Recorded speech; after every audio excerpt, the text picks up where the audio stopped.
The question I get a lot when I do workshops is, should I be using PowerPoint when I present? We're going to look at the details of that answer coming up.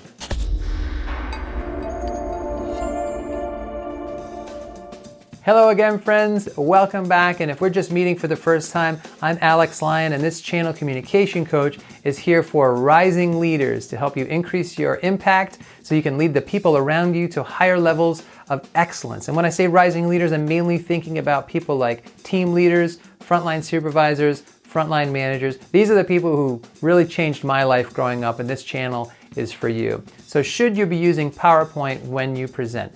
I lean toward yes. I'd like to unpack some details, however, to make sure we're doing this in the best way possible. The first tip is that PowerPoint is just a visual aid.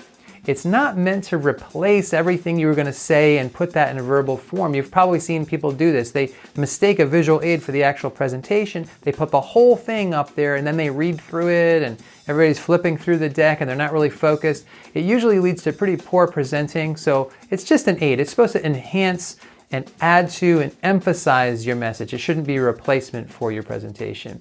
Second tip is that your visual aid is for your listeners, not for you. So keep that in mind when you're creating them. Don't put everything up there that you need to keep track of so that you keep glancing back at the PowerPoint and looking at it the whole time. You should have a whole different set of speaking notes that you speak from. And this will really free you up. Once you have your speaking notes, then you can craft way better PowerPoint so that it can enhance learning and enhance retention of everything you're saying.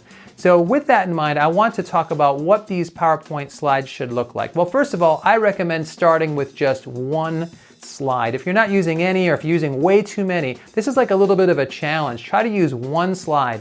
In terms of what should be on that one slide, maybe you could just put up the whole central idea in one sentence right in the middle of it in a nice clear font, and the whole time it's up there, you're presenting, people come away with that central message. Another option that you might be able to try is just put up your main 2 or 3 or 4 main points that you're presenting on, and so that at any point in the presentation, if people get a little lost, they can glance up at the PowerPoint and see what point you're on. I've seen this used really effectively by a lot of speakers. So those are the 2 suggestions in terms of how to do one slide and what you should put up there. Now, what should this look like visually? Well, you want to make sure it's big, clear, simple, and helps emphasize your point.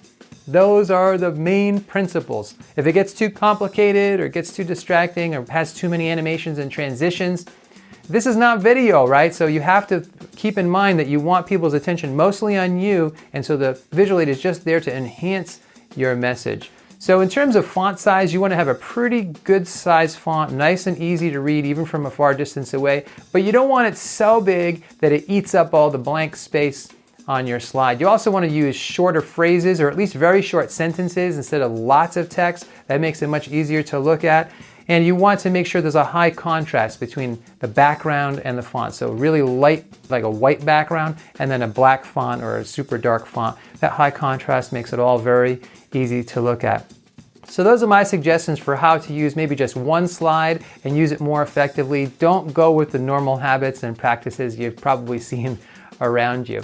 So my question for the day is this: what are your tips? What are your pet peeves? What's your advice for using PowerPoints in presentations? I would love to hear your response and your comments in that section below. So thanks, God bless, and I will see you next time for a set of notes for yourself. The third tip, okay, so if you use one slide or maybe 2, you're in a good place. I'm gonna get this. I'm gonna get it.